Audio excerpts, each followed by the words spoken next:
அனைவருக்கும் வணக்கம். நம்ம இப்போ பாக்கியலட்சுமி சீரியலில் என்னெல்லாம் சுவாரஸ்யமான விஷயங்கள் நடக்குதுன்னு பார்க்கலாம் வாங்க. நம்ம செலீனை பார்த்து ரொம்பவே ஷாக் ஆகி போயிடுறாங்க.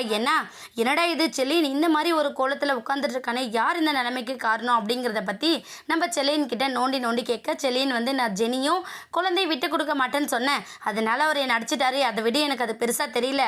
ஆனால் ஜெனி எப்படிடா இன்னொரு கல்யாணத்துக்கு ஒத்துக்குவா, ஜெனி இல்லை அப்படின்னா எனக்கு ஒரு வாழ்க்கையே இல்லை, நான் செத்து போயிடுவேன் அப்படின்னு சொல்லிட்டு நம்ம செலீன் சொல்ல ஒன்று எழில் ரொம்ப வருத்தப்படுறாங்க. அண்ணன் தப்பு பண்ணப்பெல்லாம் ஜெனி கூட இருந்தாங்க, ஆனால் இப்போ அவன் தப்பு பண்ணி அதை திருந்தி உணர்ந்து வாழணும்னு ஆசைப்படுறான். ஆனால் அதை புரிஞ்சுக்காம ஏன் அவங்க அப்பா இப்படி தப்பு மேலே தப்பு பண்ணிக்கிட்டு இருக்காரு அப்படிங்கிற மாதிரி நம்ம எழிலும் யோசிக்கிறாங்க. சரி விடு, நான் போய் கேட்குறனால நீ வேண்டான்னு சொல்கிற, எது ஒன்றும் நம்ம பொதுமையாக யோசிச்சு முடிவு பண்ணிக்கலாம், வீட்டுக்கு போகலாம் அப்படின்னு சொல்லிட்டு நம்ம செலீனை வீட்டுக்கு கூட்டிகிட்டு போகிறாங்க. வீட்டில் தாத்தா பாட்டி ஈஸ்வரி கோபின்னு எல்லாருமே செலீனுக்காக வெயிட் பண்ணிக்கிட்டு இருக்காங்க. செலீனை பார்த்ததுமே எல்லாரும் ரொம்ப ஷாக் ஆயிடுறாங்க. ஐயோ செலியா, யாரா உன்னை இப்படி அடிச்சது, எங்கே போன, எதுக்காக நீ அவசரப்பட்டு இங்கேருந்து போன அப்படின்னு சொல்லிட்டு ஆளுக்கு ஒரு பக்கம் கேட்க, உடனே எழில் நடந்த விஷயத்தை எல்லாத்தையுமே வீட்டில் இருக்கிறவங்க கிட்ட சொல்கிறாங்க.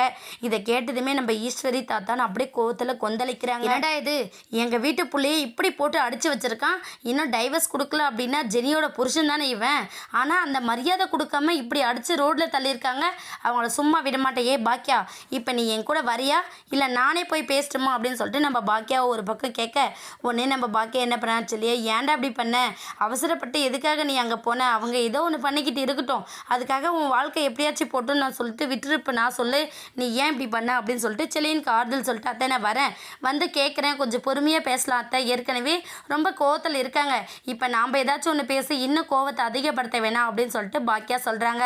உடனே நம்ம கோபி என்ன பார்த்தீங்களாம்மா, பிள்ளைய எப்படி அடின்னு அடித்து வச்சுருக்கான் அந்த ஆள், இப்போ போய் அவங்க பிரச்சனை பெருசு பண்ணிடுவாங்கன்னு நினைக்கிறா, ஏற்கனவே அவங்க பெருசு பண்ணதுனால தான் இப்போ இந்த அளவுக்கு நிற்குது, நமக்கு தேவை நம்ம வீட்டு குழந்தை தான், நம்ம வீட்டு குழந்தை தூக்கிட்டு வந்துட்டோம் அப்படின்னா அதுக்கப்புறம் அவங்க பிள்ளைய அவன் என்னென்ன பண்ணிக்கிட்டோம் அப்படிங்கிற மாதிரி கோபின்னு சொல்கிறாங்க. கண்டிப்பாக இவங்க எல்லாரும் போனால் ஒரு பெரிய பிரச்சனையே வரப்போகுது நம்ம ஜெனியோட வீட்டில். அதை எப்படி ஜோசப் ஃபேஸ் பண்ண போகிறாருன்னு வெயிட் பண்ணி பார்க்கலாம். இந்த வீடியோ உங்களுக்கு பிடிச்சிருந்தா மறக்காமல் நம்ம சேனலை சப்ஸ்கிரைப் பண்ணுங்கள். தேங்க்யூ.